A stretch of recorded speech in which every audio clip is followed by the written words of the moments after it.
오늘도 말씀 드셨습니까? 말씀 김은성입니다. 오늘은 사사기 1장 22절부터 36절까지 말씀을 가지고 함께 은혜를 나누겠습니다. 유다 지파 이외에도 가나안 땅을 정복하는 전쟁이 시작이 됩니다. 다른 지파들의 정복 전쟁이 시작되면서 이제 사사기 1장의 내용이 마무리가 되는데요. 오늘 본문의 말씀의 대부분은 그 전쟁의 결과에 대해서 말하고 있습니다.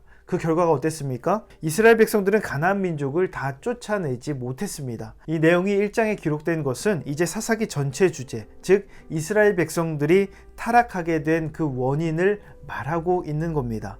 가나안 민족을 다 쫓아내지 못했기 때문에 이방 민족의 우상과 문화를 따라 살아가면서 하나님과 멀어지는 삶을 살게 되었다는 것이죠.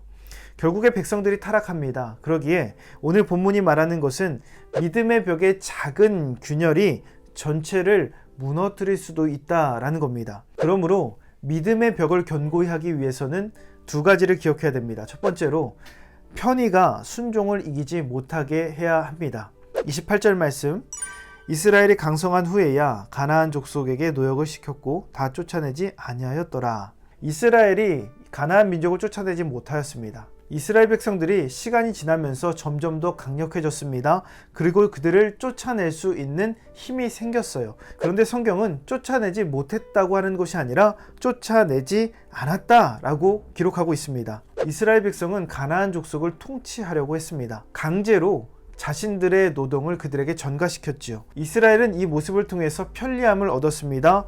편의를 얻었어요. 그러나 하나님의 말씀에 대한 순종을 잃어버렸습니다. 불편해도 말씀대로 순종하는 것이 먼저라는 겁니다. 우리가 출애굽기를 묵상하면서 성막에 대한 부분을 살펴본 적이 있습니다.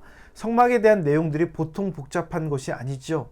하나님께서 모세에게 명령하신 그 규격과 재료, 그 모든 것들이 이루기가 사실 쉽지는 않아 보였습니다. 그런데 이스라엘 백성들은 하나님께서 모세에게 명령하신 그 규격, 그리고 그 재료, 그 방법 그대로 그 성막을 완성했습니다. 어려웠음에도 불구하고, 복잡했음에도 불구하고, 불편했음에도 불구하고 하나님이 말씀하신 대로 순종했기에 성막이 완성된 이후에 그 성막 안에 하나님의 영광이 가득했다는 것이죠. 믿음의 사람들 가운데 노아는 어떻습니까? 비도 오지 않는데 방주를 만들었습니다. 정말 오랜 기간이 걸렸어요.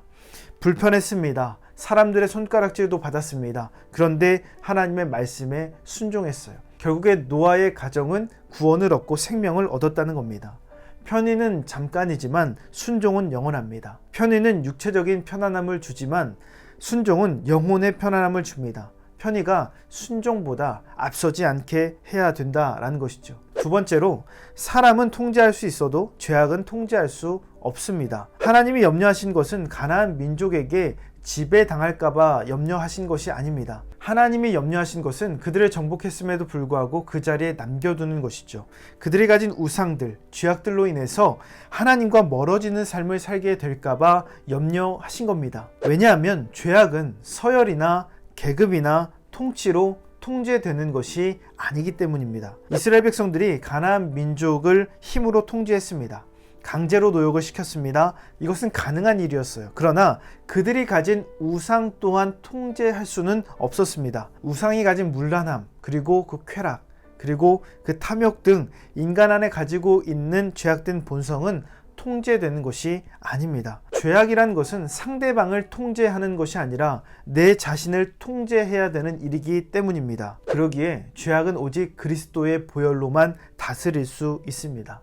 사도 바울도 불쑥불쑥 찾아오는 자신의 인간적인 본성, 자신의 죄성 때문에 스스로를 괴수라고 여겼습니다. 그만큼 죄악은 다스릴 수가 없습니다. 통제되지가 않죠. 방법이 있다면 자신은 죽이고 예수님으로 사는 삶, 즉 예수님의 능력으로만 죄악을 다스릴 수가 있다라는 겁니다. 그래서 하나님은 가나안 민족을 전부 쫓아내라고 하십니다.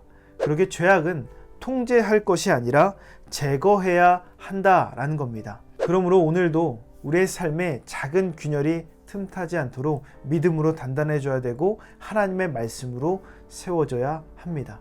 그런 믿음의 삶을 사시는 저와 여러분 되시기를 주님의 이름으로 축원합니다. 몇 가지 묵상 질문 알려드립니다. 하나님 앞에서 소소한 방황이나 일탈을 한 적이 있습니까? 말씀대로 지켜 행하는 것보다 자신의 편의나 합리적인 생각을 따라 결정한 적이 있습니까? 여러분의 주변에 죄악된 마음이나 생각이 들게 만드는 것이 있다면 무엇입니까? 이 묵상 질문을 곰곰이 생각하시면서 오늘도 실천할 수 있는 구체적인 계획을 세워보시기 바랍니다. 오늘 말씀의 내용이 도움이 되셨다면 좋아요와 구독 꼭 눌러주시고 이 말씀이 여러분의 삶이 되기를 예수님의 이름으로 축복합니다.